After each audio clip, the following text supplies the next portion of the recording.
Guys, mutual funds की जो investment है बेसिकली ये होती बिगिनर्स के लिए है। जब आपको इन्वेस्टमेंट्स के बारे में ना पता हो बिल्कुल भी, तो उस टाइम के ऊपर जहाँ पर आपको इन्वेस्टमेंट करना सबसे ज़्यादा सेफ होता है, और अगर आपके पास थोड़ा पैसा हो तो जहाँ पर आप आसानी से इन्वेस्टमेंट कर सकते हैं वो है म्यूचुअल फंड्स, जिनको आप लेकर अपनी एक अच्छी इन्वेस्टमेंट जो कर सकते हैं, जिसके ऊपर आपको कुछ ना कुछ एनुअल रिटर्न्स मिल रहे हों। अब साथ ही साथ ये चीज़ होती है कि क्या म्यूचुअल फंड प्रो लेवल की इन्वेस्टमेंट भी आती है, कि अगर हम प्रोफेशनल लेवल के ऊपर एक अच्छे रिटर्न्स के साथ इन्वेस्टमेंट करना चाहें तो क्या म्यूचुअल फंड हमें उतने रिटर्न प्रोवाइड करते हैं? तो ऐसा बिल्कुल भी नहीं है। म्यूचुअल फंड हमें इतने ज़्यादा रिटर्न्स प्रोवाइड नहीं करते जितने रिटर्न्स हमें प्रॉपर्टी के इन्वेस्टमेंट के अंदर और उसके साथ साथ स्टॉक मार्केट की इन्वेस्टमेंट के अंदर हमें मिलते हैं। अब पहले तो मैं आपको स्टॉक मार्केट के बारे में बताता चलूँ। स्टॉक मार्केट के अंदर भी इन्वेस्टमेंट म्यूचुअल फंड से मिलती जुलती होती है, क्योंकि म्यूचुअल फंड के अंदर आप जिस भी बैंक के अंदर फंड्स लेते हैं वो बैंक बेसिकली स्टॉक मार्केट के अंदर इन्वेस्टमेंट करता है, और उससे फिर जो प्रॉफिट आता है उस प्रॉफिट के अंदर हिसाब किताब करके आपको जो है कुछ शेयर देता होता है। लेकिन जब आप डायरेक्टली स्टॉक मार्केट के अंदर इन्वेस्टमेंट करते हैं तो वहां पर सीन इस तरीके से होता है कि जितना भी प्रॉफिट होता है स्टॉक मार्केट के अंदर आपकी इन्वेस्टमेंट का, वो सारा का सारा आपको ही मिलता होता है। उसके अंदर किसी और की कोई कमीशन या कोई भी फीस, कोई सर्विस चार्जेस वगैरह इंक्लूडेड नहीं होते। यहाँ पर एक और चीज नोटिस करनी चाहिए कि स्टॉक मार्केट के अंदर कई लोग कहते हैं कि हमें बहुत ज्यादा नुकसान हो जाता है।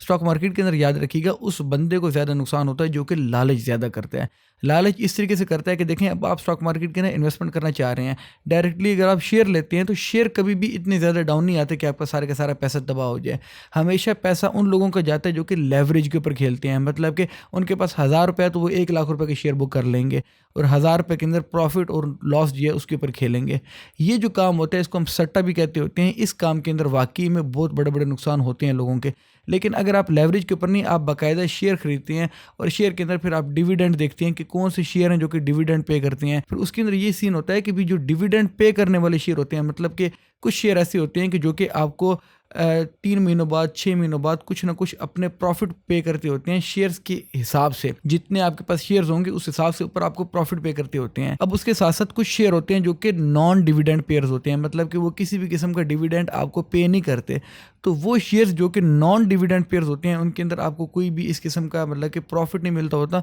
बट ये कि with the passage of time उनकी कीमतें बढ़ती होती हैं, और दोनों ही शेयर्स की कीमतें बढ़ती भी हैं, डाउन भी होती हैं। और यहाँ पर प्रॉफिट और लॉस वाला चक्कर होता है कि जब शेयर की कीमत डाउन होती है तो आपको ज़ाहिर बात है कि लॉस होता है, और अगर शेयर की कीमत जो है ऊपर जाए तो वहाँ पर आपको उस हिसाब से उतना ही प्रॉफिट होता है जितना वो शेयर ऊपर जाएगा। ये सारे का सारा जो सिस्टम है, इस सिस्टम के अंदर आपको रिसर्च करनी होती है। जिस भी शेयर मार्केट के अंदर आपने किसी भी शेयर के अंदर, अगर किसी स्टॉक के अंदर आपने इन्वेस्टमेंट करना है तो वहाँ पर आपको इतनी जो है रिसर्च होनी चाहिए कि आपको पता होना चाहिए कि जिस स्टॉक को आप खरीद रहे हैं, जिस आप इंडस्ट्री के अंदर अपनी इन्वेस्टमेंट कर रहे हैं, आपको उसके बारे में कितना नॉलेज है। जितना ज़्यादा से ज़्यादा आप नॉलेज गेन कर सकते हैं वो आपको शेयर मार्केट के अंदर उतना ज़्यादा प्रॉफिट देगी। अब इसके साथ साथ एक और हमारे पास इन्वेस्टमेंट आती है, वो है जी प्रॉपर्टी की इन्वेस्टमेंट, रियल एस्टेट की। पाकिस्तान के अंदर रियल एस्टेट एक ऐसी जगह है कि जहाँ पर लोगों का पैसा डूबता बहुत कम है, और कई दफ़े इस तरीके से भी होता है कि प्रॉपर्टीज़ डाउन भी चली जाती हैं, लेकिन वो असल में कोई इस तरह से नहीं होता कि उसकी कीमतें गिर जाती हैं, बल्कि ज़्यादातर पाकिस्तान में इस तरीके से होता है कि उनकी जो सेल परचेज़ का काम है वो थोड़ा स्लो हो जाता है,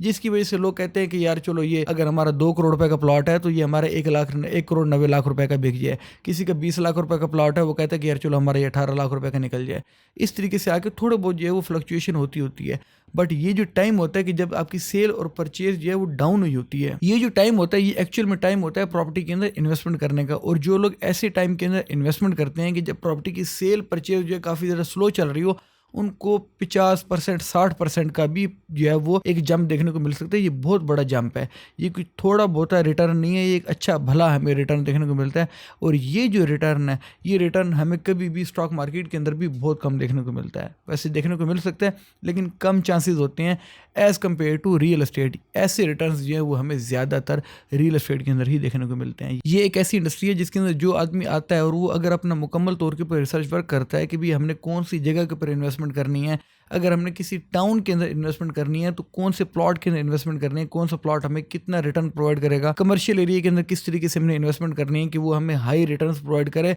रेंटल यील्ड के अंदर भी, मतलब कि अगर हम कोई कमर्शियल जगह खरीदते हैं तो वो हमें अच्छा रेंट भी प्रोवाइड करे, और रेंट के साथ साथ उस जगह की जो कीमत है वो भी साथ साथ कितनी ज़्यादा बढ़ती है। ये दोनों चीज़ें देखनी होती हैं हमने, चाहे हम डोमेस्टिक जगह खरीद रहे हो या हम कोई कमर्शियल जगह खरीद रहे हो। हाँ, ये एक और चीज़ आ जाती है यहाँ पर कि अगर हम कोई प्लॉट के अंदर इन्वेस्टमेंट कर रहे हैं, जैसे कि कोई टाउन बन रहा है, हम उस टाउन के अंदर जो है कोई प्लॉट लेना चाहें तो उसका क्या सीन होता है। देखिए, वहाँ पर हमने ये चीज़ देखनी होती है कि जो प्रोजेक्ट के अंदर हम इन्वेस्टमेंट करना चाह रहे हैं वो प्रोजेक्ट कैसा है, वो प्रोजेक्ट बनाने वाले कैसे हैं, उनकी कितनी क्रेडिबिलिटी है, क्या वो अच्छे बंदे हैं भी सही, या ये ना कर जाएं कि भाई जो काम वो कर रहे हैं, जिसके वादे उन्होंने किए हैं वो काम वो पूरे ना करें, इतने क्रेडिबल लोग ही ना हो, तो उस जगह के ऊपर इन्वेस्टमेंट नहीं करनी चाहिए। हमेशा इन्वेस्टमेंट अपनी सोच समझ के करनी चाहिए और जितना ज़्यादा से ज़्यादा हो सके उतना ज़्यादा से ज़्यादा मोहतात रह के अपनी इन्वेस्टमेंट की जाती है। चाहे आप प्रॉपर्टी के अंदर कर रहे हो, चाहे आप स्टॉक मार्केट के अंदर कर रहे हो, या चाहे आप फिर म्यूचुअल फंड के अंदर क्यों ना इन्वेस्ट कर रहे हो। आपको इस बात का पता होना चाहिए अगर आप म्यूचुअल फंड के अंदर इन्वेस्टमेंट कर रहे हैं कि कौन से बैंक के अंदर आपने इन्वेस्टमेंट करनी है। हलाल इन्वेस्टमेंट को आपने ढूंढना है, हलाल इन्वेस्टमेंट आपने करनी है।